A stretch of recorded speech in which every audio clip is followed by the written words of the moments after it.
Better not be what I think. You better not be what you think. What you know, Trossard again, ole ole.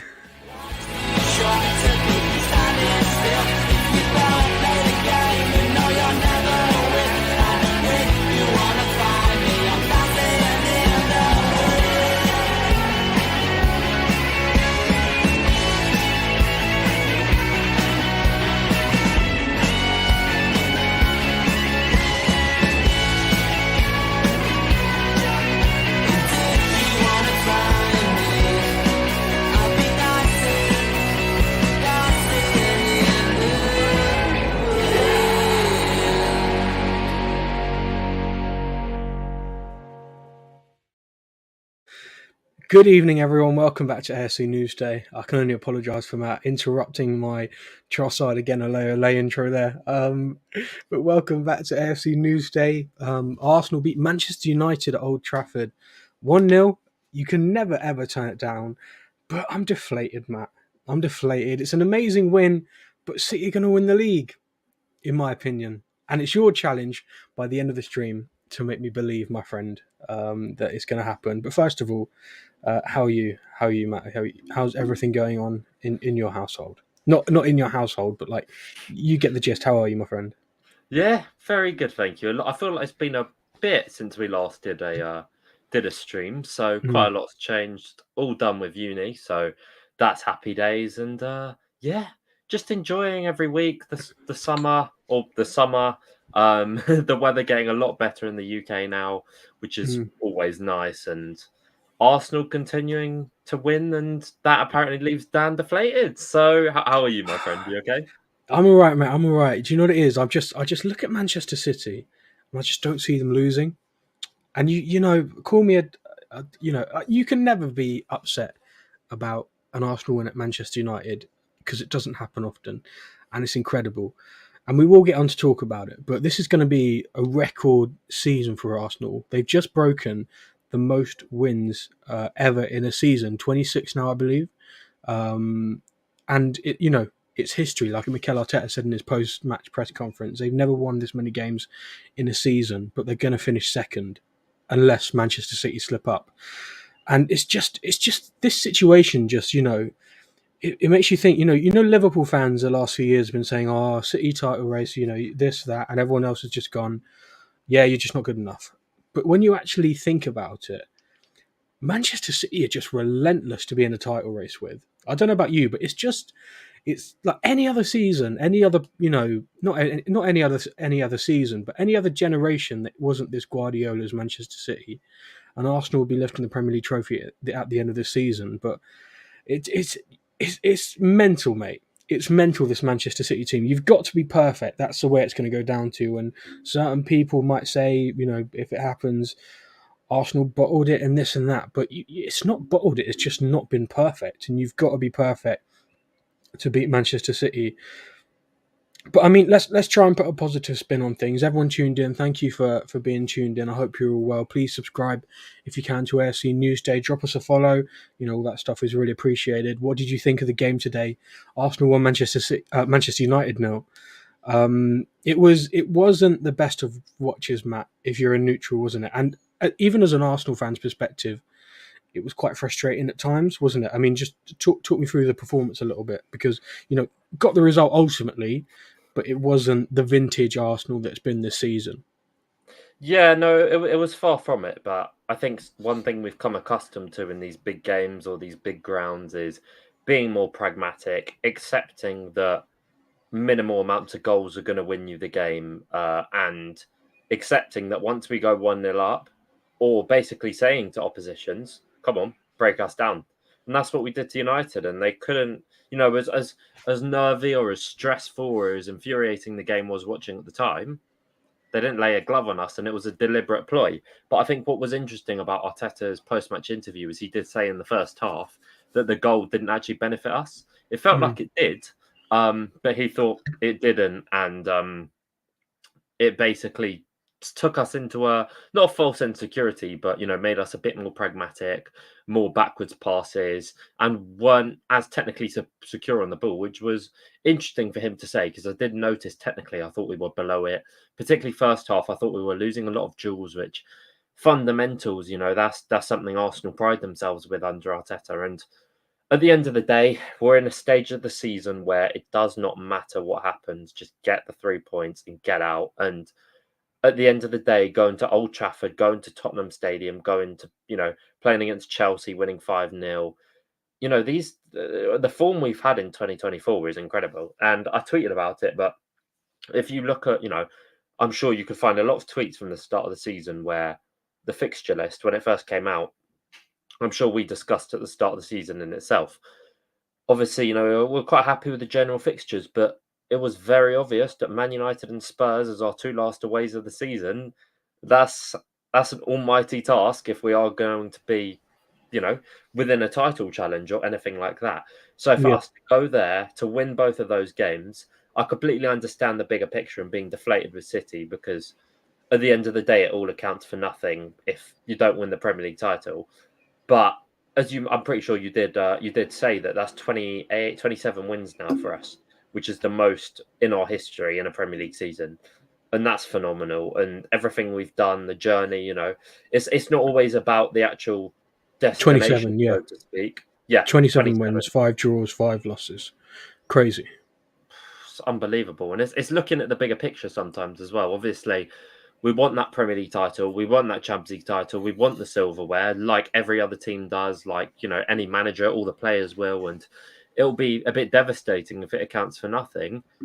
But it's also realizing how far we've come and how much we continue to progress season after season after season. We went from a side finishing eighth place, whatever circumstances or context, just putting the blank of it here, eighth place to finishing fifth place, and narrowly missing out on Champions League football when people kind of thought we were dead in the water, to then out of nowhere coming second and putting in an incredible title challenge, but to fall completely short at the end, also due to injuries like Saliba.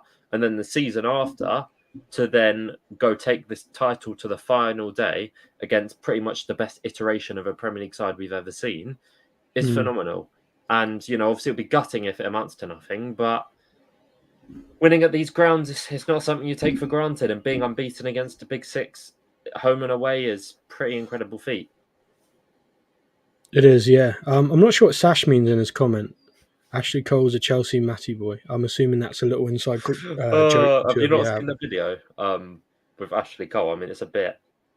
You've got a Um, video of Ashley Cole? no, no, no, no. There was some video from a good few years ago about Ashley Cole, a song, which I won't be saying. Okay.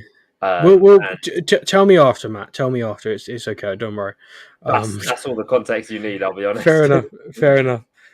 Good evening to you, Sash. Looking through the match stats, then Man United 54.4% possession, Arsenal 45.6. United's 14 shots to Arsenal's 11, but United only had 2 on target.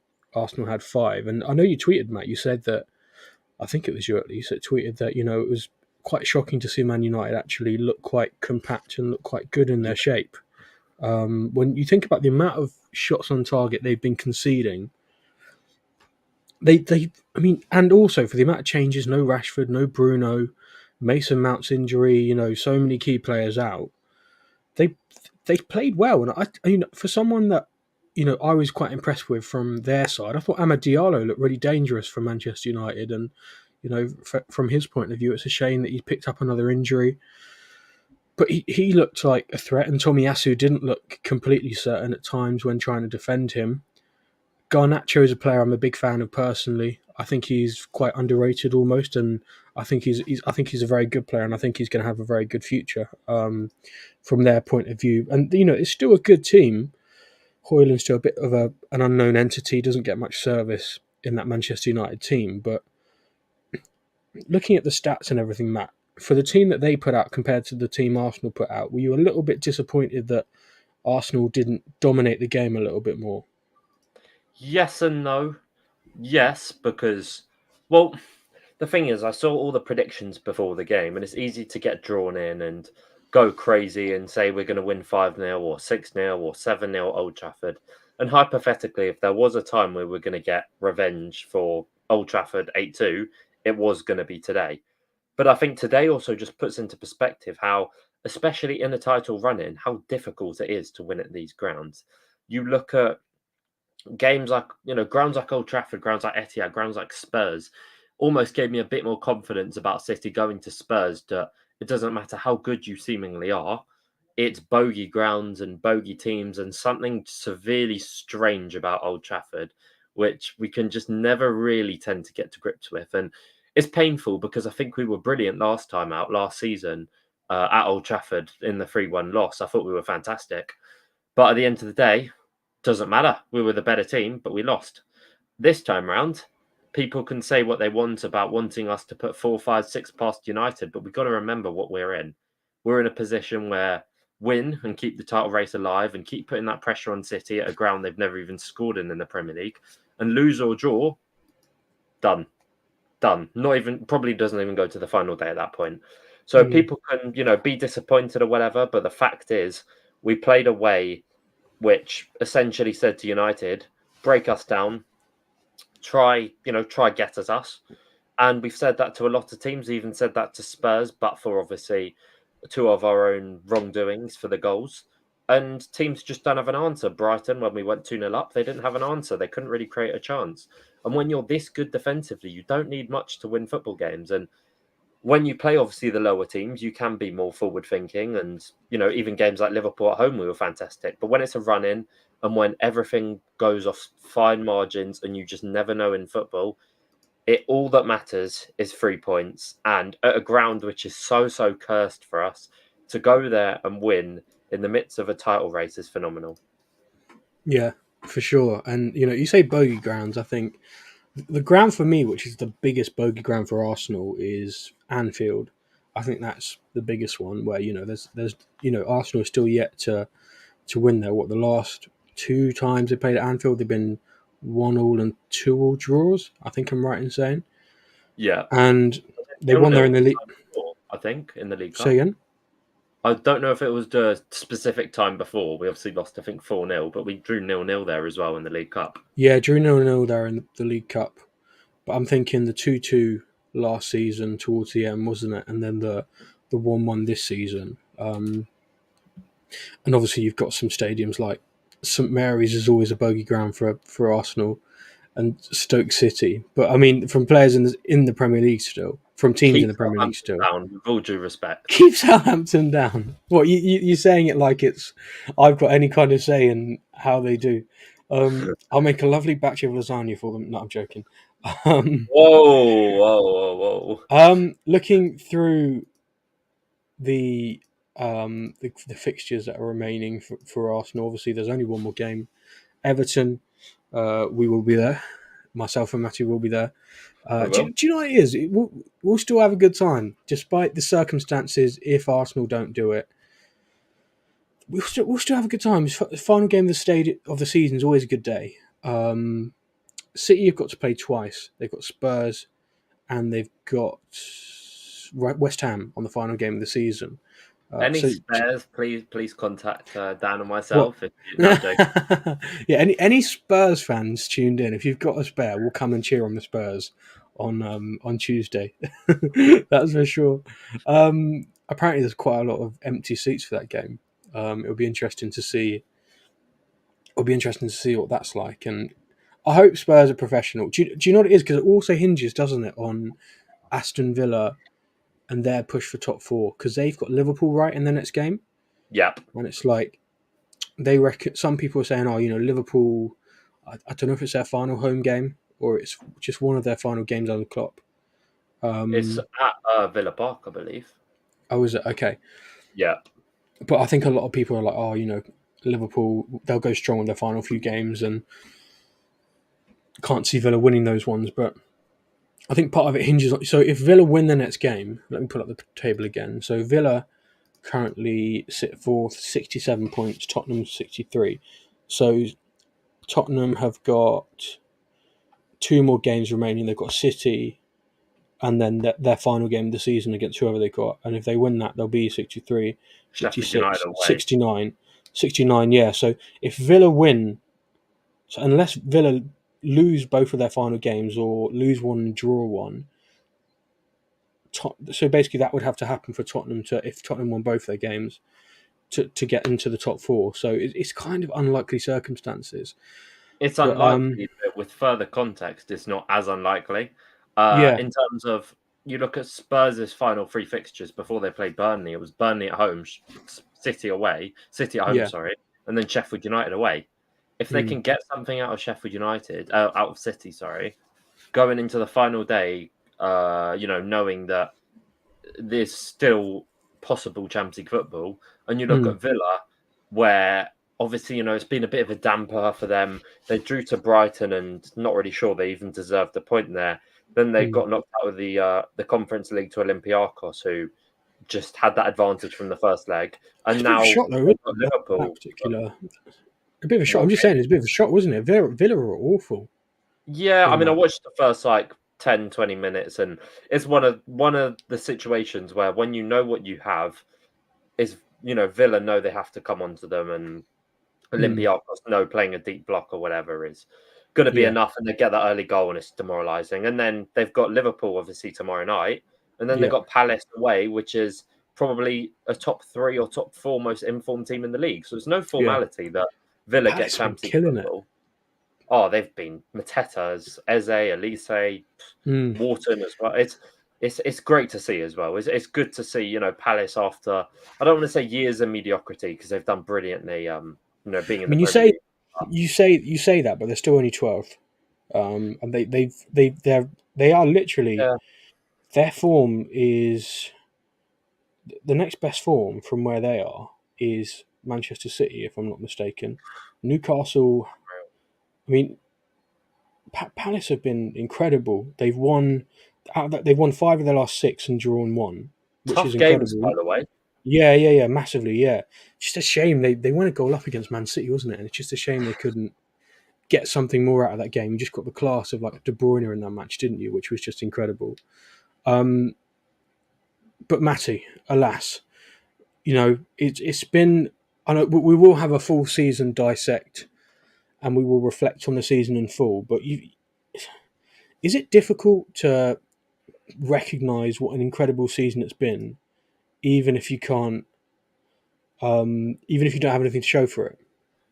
I think when it's what's up to Hume as well. Lovely to see him. Yes, yeah. Hopefully you enjoyed the We'll game. discuss Yam's comment in a second. But yeah, Go on. in terms of answering your question, I'd say it's difficult because on one hand, it's completely ignorant almost to just disregard what we've done this season just because Mm, we've got nothing to show for it. But on another hand, when you have a season like this season, have some of the records we have and don't win the Premier League, it's really painful. But that's the reality of it. What we're up against, a top side, one of the best sides in Premier League history, looking to four-peat the league, which has never been achieved before, and that says it all. And obviously, they got the treble last year. They've got significant quality and more than just, having a lot of money or whatever.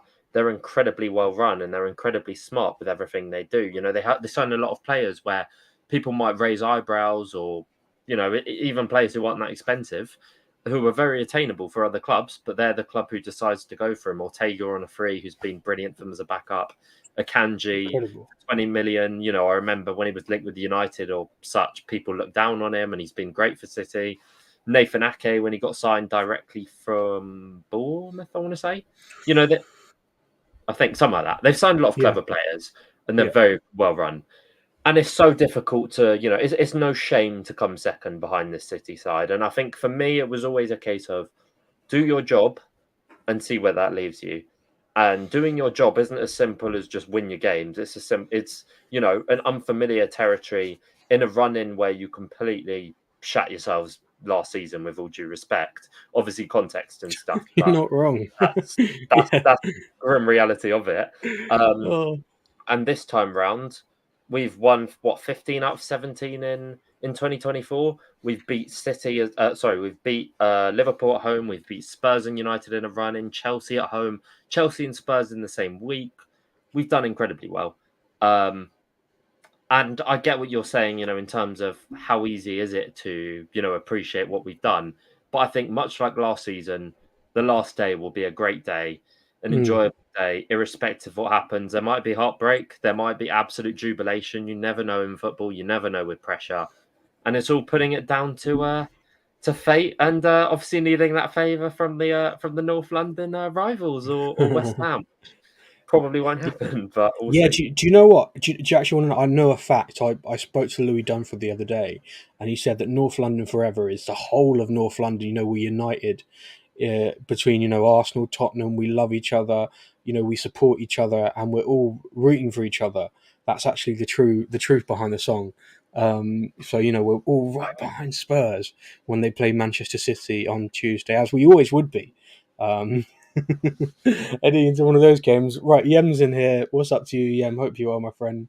I'm a bit deflated, but I shouldn't be deflated because Arsenal won away at Old Trafford. Um, and we are excited as well because myself and Matty have got Everton tickets, so we're going to head down to the Arsenal. We'll see you there, Yem. It'll be good. He said, still recovering from the game, but 3 points was the aim, which of course it was. It's been a fantastic season. Arsenal just up against a team that can rest the best striker in the world. That's literally it. And they can bring in someone like Julian Alvarez, who's a World Cup winner, and just put him up there, and he'll do like incredibly as well. They almost look better with Julian Alvarez in the side. It's incredible. And he also points out. I mean, let's talk about this as well. Josko Vardio has been incredibly clutch the last few weeks. He reminds me of Gundogan, last season, like just scoring clutch What goals. parallel universe is that? A left back who was a very talented centre He's back not a reminds left you of back. He's a Gundogan. centre back. Like, can City just not have someone every single time in the run-in who Yeah, decides I am that guy? Last season it was everyone. This yeah. season it's apparently Gavardio and De Bruyne, obviously. But Josko Vardio has been incredible. It's just scoring. It's incredible. Is it something Arsenal lack, Matt? Having that player to just score something out of nothing. Is that something maybe Arsenal lack? I know they've got players that can score in tough situations, but they to the level of City. Do Arsenal have someone like that?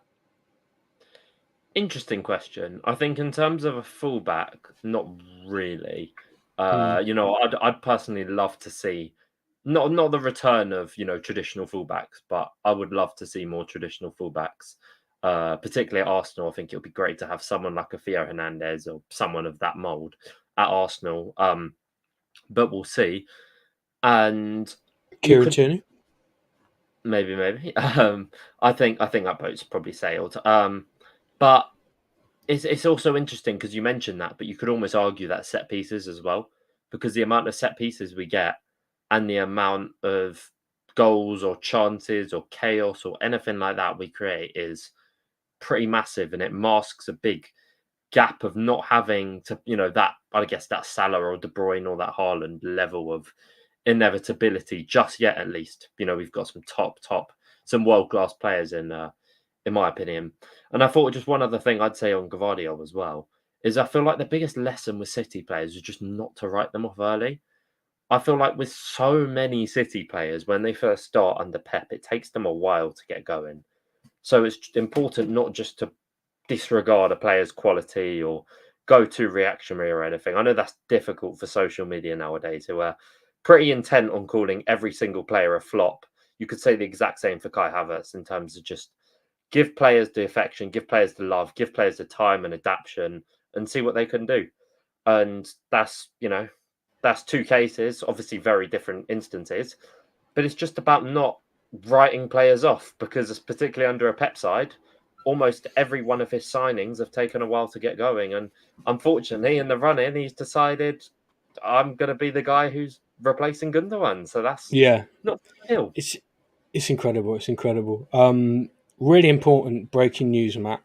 Uh, Something we need to discuss. You and Yem are going to meet at the Everton game. It has to happen.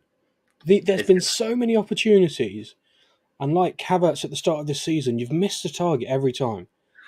Can It we just never, have a bit it of a never joint occurs. effort? Go on. Joint effort, because it's How? it just never quite turns out in the end. But How this many time, times? How we many? just How need many to times a press it. season? Yem can put in the chat. How many times a season have I gone and seen Yem at pretty much every game I've been to? And you've not even done it You once, have to Matt. answer me. To be We'll fair, have to, the amount of games we've been, I don't think it's that many. The amount of do you know what it opportunities. is? Look, here you go. Look, Yem every game. Do you know what it is, Matt? It's because you say, "Oh, let's meet up before the game," and then you don't get to the ground until like 20 minutes before kickoff. I'm Sorry, like, "Oh, hi, Matt. Yeah, sorry, nice to see you. Okay, sorry, bye, Matt." sorry. Let, Go let's on. let's have it right in the words of I forgot his name, the Chelsea whatever his name, Minerals. That's the one. Let's have it. Let's have it Johnny right. Minerals. I'd never say to meet before the game. I always say after Yes, the game. I don't want to hear that I sometimes say before. sometimes we can't do after the game, Matt. Sometimes people have got I places to be. I personally don't say I would. So No, but we. Oh, I'm not even going to enter into the argument. But uh, before Everton, you have to get there early because I think we'll be like a whole. oh, it's Yes, I think final you days, hit the happy gym. You hit the days. gym. No, but final day, Oh, to Matt. be Please, I fair, I beg did you, do don't. that I before beg my Matt. end of year I'm party.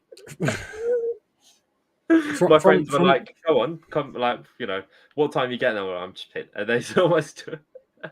from a personal point of view, though, Matt. Before the Everton game, I'm begging you, please don't turn up like 20 minutes before kickoff. Let's actually. I mean, hopefully, I Also, will. I will. my Go on. timings are just to make sure I never ever miss kickoff or anything like that. In Yeah, I terms know of you doing don't. stuff before the game, for a game like Everton, 100%. I think it's Nando's o'clock personally. Nando's o'clock. Damn. We'll have to wait and see.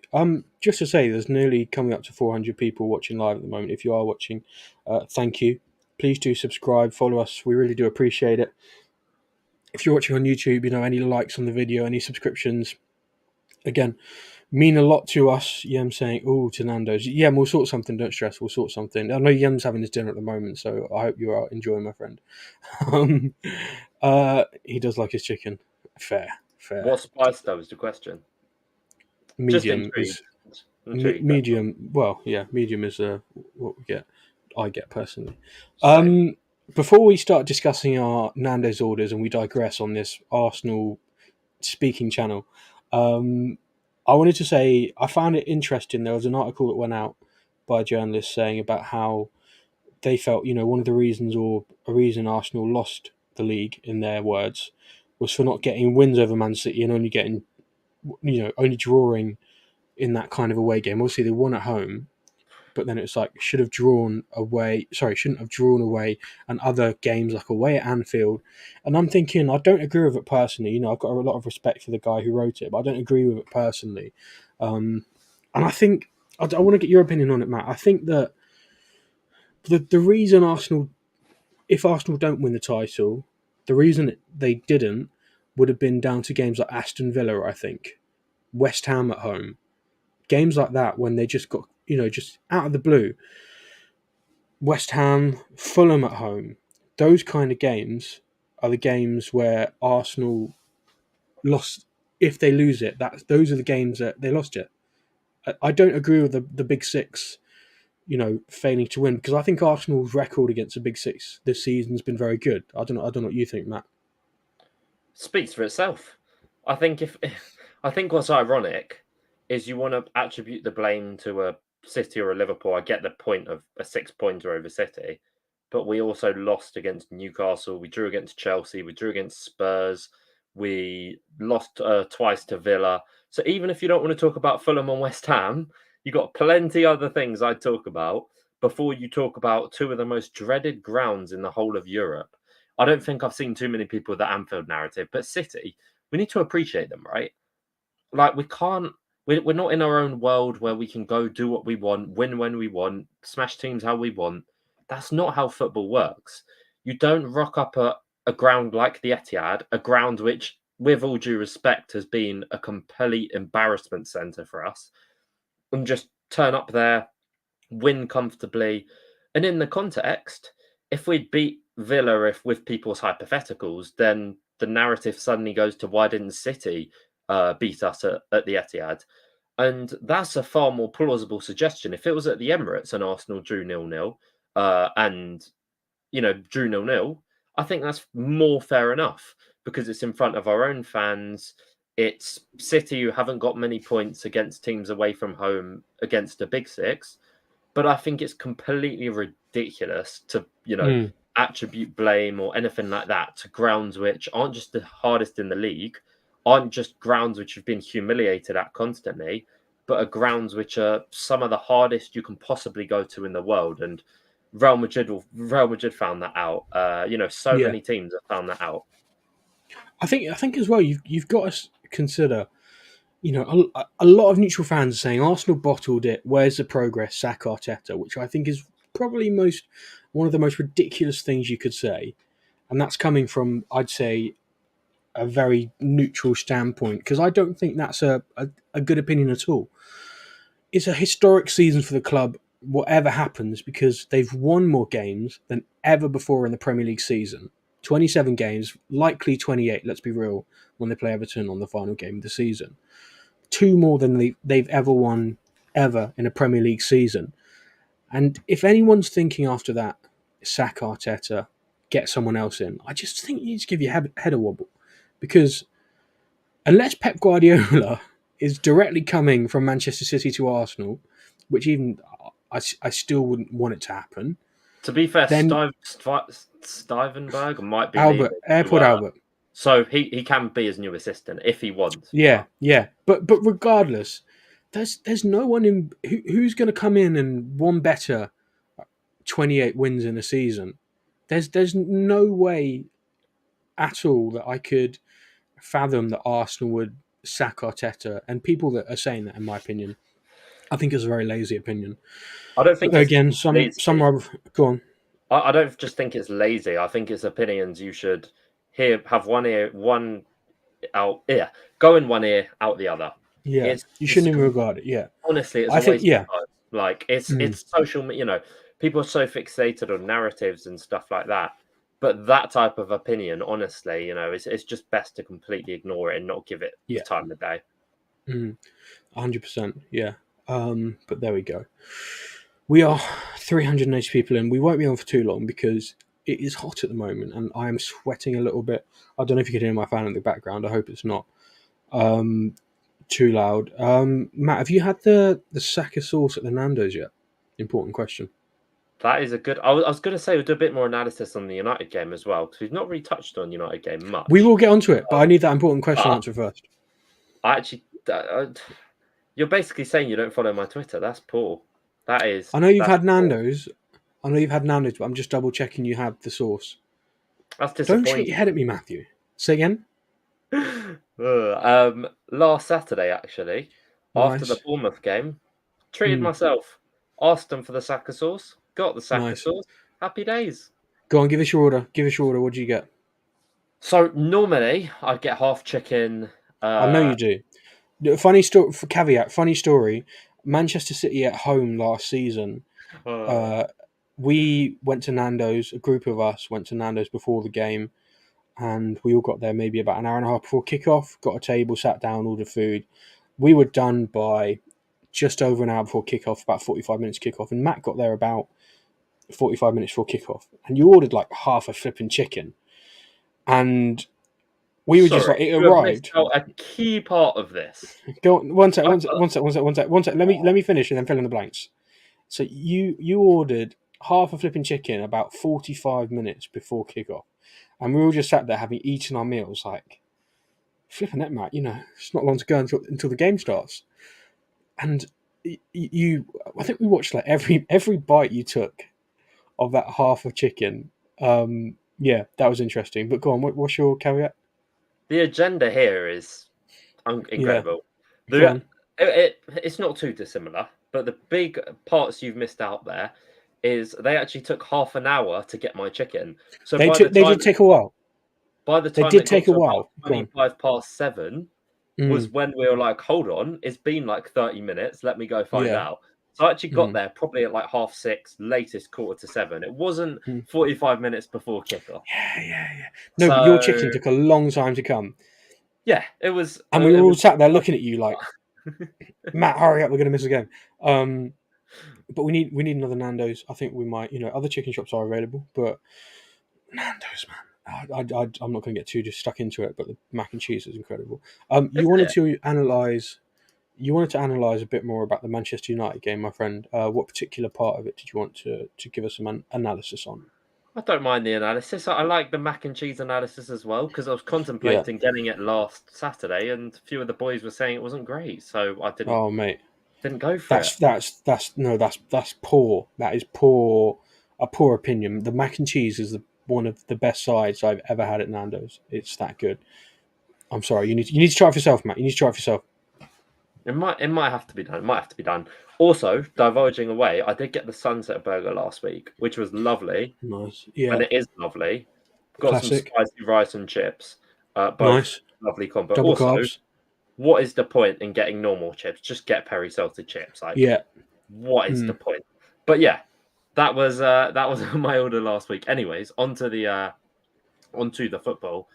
Go I on. thought, yeah, just talk a bit more about it. I mean, I thought it's quite interesting how we very much are a case of come on, like attack us, and there and then you're scared. There and then you're feeling that we could concede at any moment, or a lucky ricochet, or anything like that. But the reality of it, we were completely unscathed.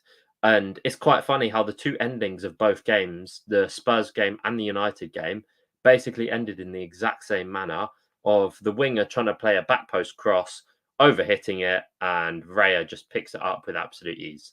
And then, oh, sorry, it goes out of play. Raya doesn't even need to pick it up. Son did it. Garnacho's done it. Just a random little, ending point. But onto, our players to make that happen. I thought, I mean, Saliba's got his praise and he got man of the match, but he needs more praise on here because he was Incredible. in a game where it felt like I don't know about you, but it did feel like there were few star performers.